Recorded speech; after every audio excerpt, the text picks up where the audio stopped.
Kalau kemarin kita sudah belajar logika dasar programming, sekarang kita langsung latihan supaya benar-benar paham. Karena jujur ya, coding itu tidak cukup hanya teori, harus praktik. It goes a 1, 2, 3, and it's just another contract. And some of me thinking that they can fake. Halo teman-teman, selamat datang kembali di channel MPO Area. Di sini kita bakal belajar coding dari dasar sampai bisa bikin project sendiri. Di video ini, saya tidak langsung memberikan jawaban, tapi saya akan minta bantuan ChatGPT untuk memberikan soal, dan kita akan mengerjakannya bersama dengan live coding. Oke teman-teman, di sini kita udah buka ChatGPT-nya ya. Langsung aja kita minta ChatGPT buat bikinin 5 soal tentang logika dasar programming.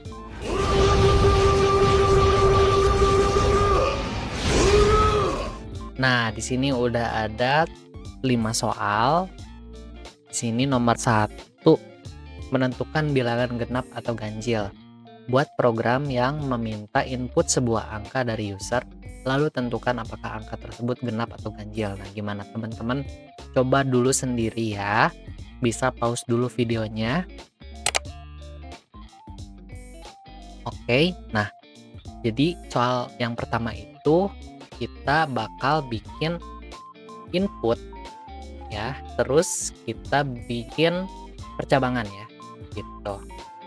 Kita bikin input dulu, yaitu variabel ya, berarti angka, variabel angka. Nah, variabel angka ini nantinya bakal menjadi input.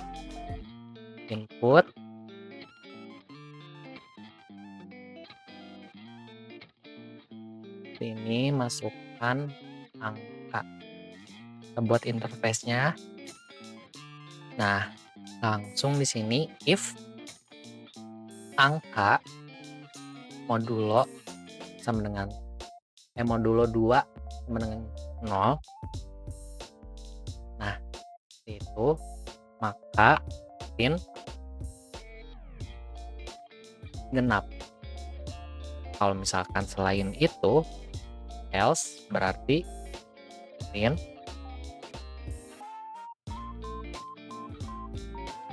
ganjil. Nah, kita coba run. Kita masukin misalkan angkanya 4. 4 kalau misalkan dibagi 2 misalkan. Terus dibagi 2 lagi sama dengan berapa? Sisanya berarti sisa pembagiannya 0 gitu kalau modulo ya. Seperti itu kita bisa pakai modulo atau sisa pembagian jika dibagi 2 itu sama dengan 0, maka hasilnya genap. Selain itu maka ganjil gitu ya. Kalau 4 ini berarti genap.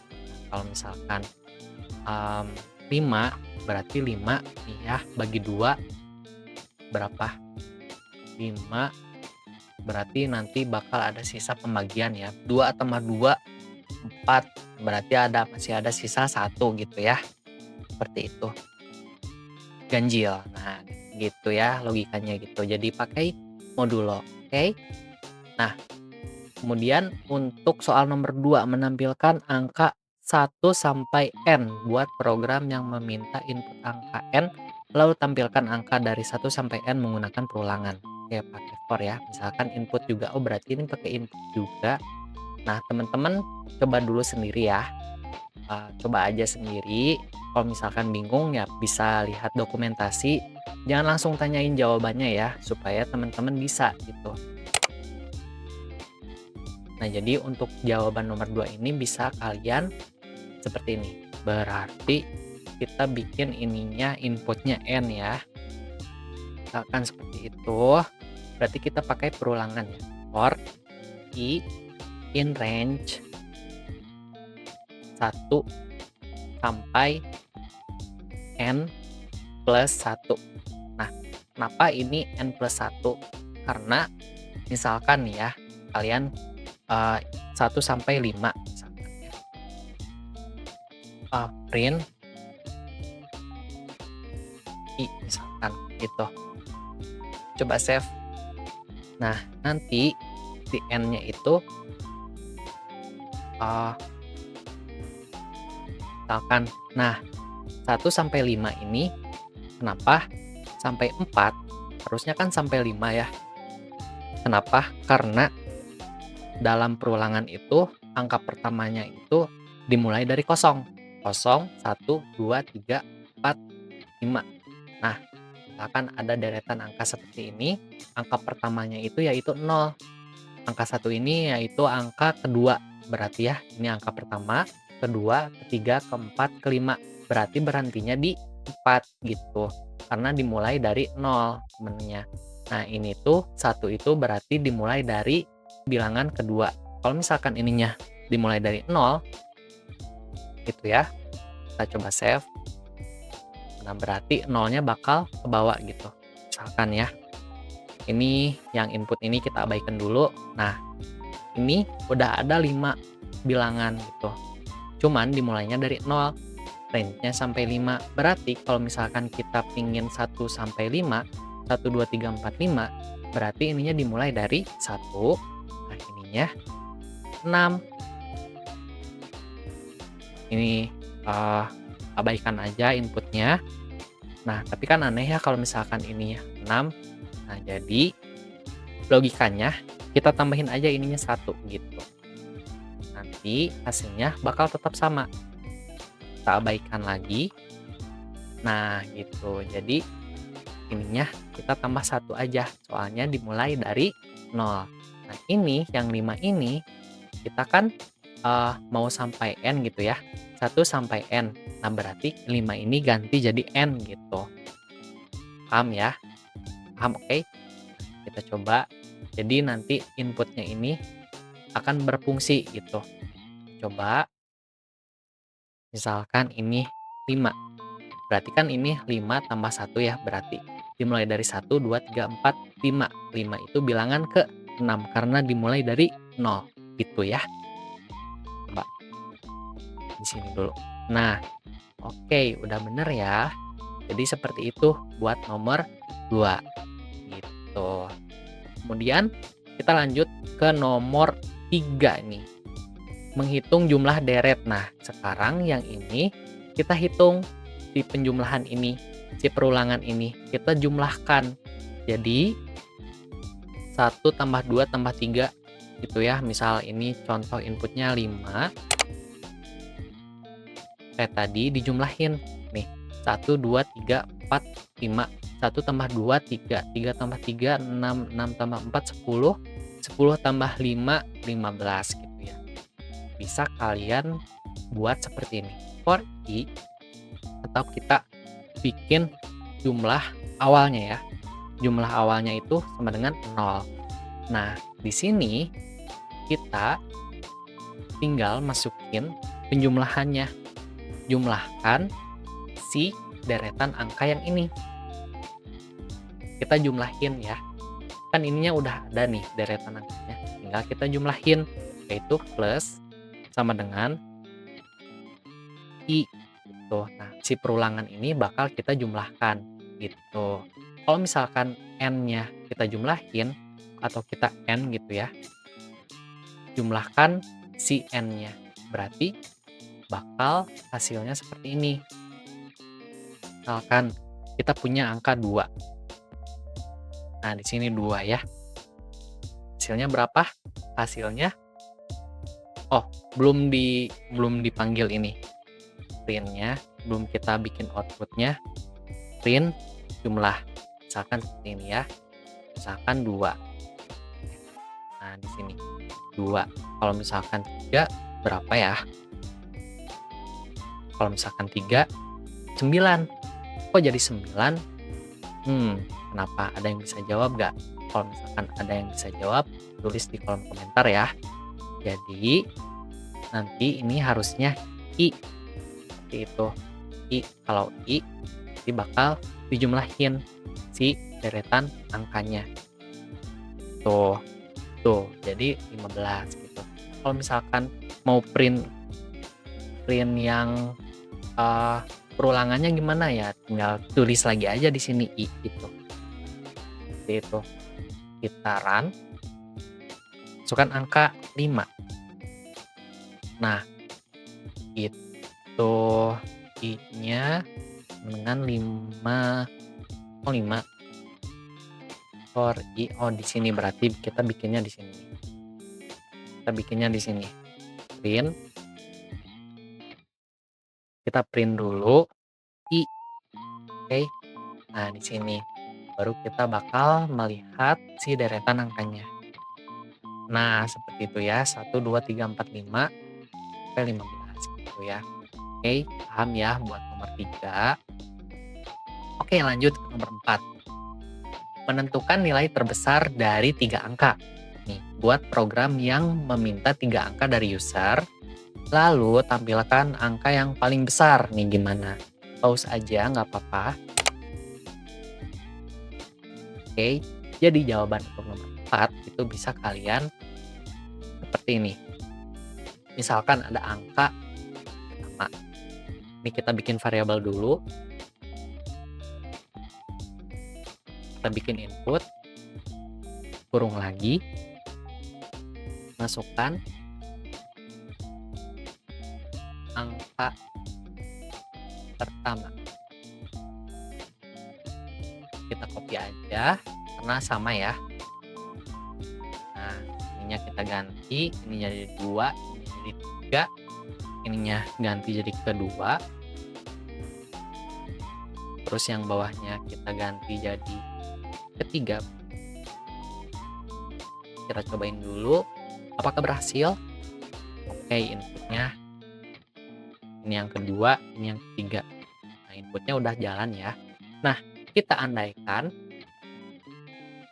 angka terbesar itu ini adalah angka pertama. Sama dengan ya. Kita andaikan angka terbesar itu angka pertama. Oke.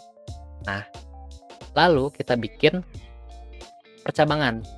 Kita bikin percabangan if angka yang kedua lebih besar dari, kita bikin simbol ini lebih besar dari angka terbesar, maka si angka terbesarnya diganti jadi angka kedua. Gitu. Terus kalau angka ketiga lebih besar dari angka terbesar,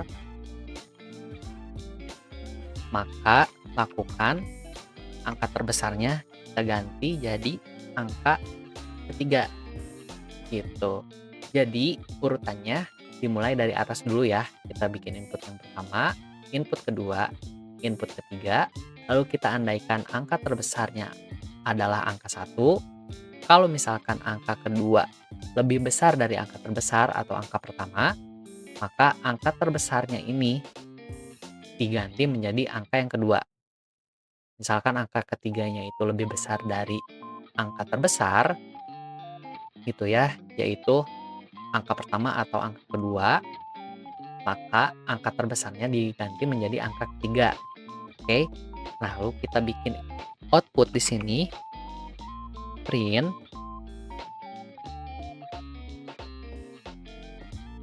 kita bikin interface sedikit, angka terbesar adalah, kita kasih koma, angka terbesar gitu. Nah, jadi dimulainya dari atas ya. Kalau misalkan angka kedua lebih kecil dari angka terbesar, otomatis angka terbesarnya tetap angka 1. Berarti ini salah ya. Lalu program akan menjalankan baris yang selanjutnya, yang ini. Kalau misalkan dicek nih angka ketiga, angka ketiga lebih besar dari angka terbesar nggak, atau angka 1 atau angka 2 gitu. Kalau misalkan terjadi, maka angka terbesarnya digantikan oleh angka ketiga, gitu logikanya. Kita coba jalanin. Angka pertama misalkan 4, angka kedua sama dengan 6 misalkan, angka ketiganya 1. Nah, berarti dalam kondisi ini si angka keduanya itu true atau memang angka keduanya lebih besar dari angka terbesar, maka angka terbesarnya diganti menjadi angka kedua. Nah, angka ketiga ini dicek adalah satu. Kita inputnya satu. Maka apabila angka ketiga lebih besar dari angka terbesar, maka angka terbesarnya diganti jadi 3 kan, asalnya gitu. Tapi karena ini satu atau lebih kecil dari 6 atau lebih kecil dari angka kedua, maka ini tidak dijalankan. Paham ya? Oke. Itu untuk nomor 4. Nah, untuk yang nomor 5 yang terakhir nih, menghitung jumlah huruf vokal. Sebenarnya ini agak tricky nih nomor 5 ini. Tapi teman-teman coba aja dulu. Kalau misalkan teman-teman punya wawasan lebih di Python bisa coba ya. Buat program yang meminta sebuah kata atau kalimat, berarti string ya, bukan integer lagi. Lalu hitung berapa jumlah huruf vokal A, I, U, E, O di dalamnya. Misalkan halo dunia, outputnya 5. A, O, U, I, A. Berarti ada 5 ya. Oke. Bisa teman-teman coba dulu ya. Nah, untuk yang nomor 5 ini kita bakal bikin input atau variabel. Kita bikin variabel yaitu teks. Nah, teks ini berupa input ya. Input, kenapa nggak ditulis integer lagi? Karena teks ini isinya string ya, atau huruf gitu ya. Jadi bukan integer yang khusus angka gitu ya. Jadi kita langsung input aja. Oke, input, kita masukkan interface, masukkan kata atau kalimat. Misalkan seperti ini. Nah, kita coba dulu. Nah, halo dunia. Tuh. Ya, berarti teksnya udah, inputnya udah benar, udah jalan. Nah, lalu kita bikin variabel jumlah. Jumlah sama dengan 0. Oke. Nah, terus kita bikin perulangan for i bentar, for huruf. Nah, kita pakai fitur bawaan dari Python ya. Kita baca huruf gitu ya. For huruf in text gitu. Jadi si huruf ini atau fitur huruf ini akan membaca teks yang kita masukkan gitu. Jadi akan membaca input gitu, si huruf ini. Kalau misalkan di huruf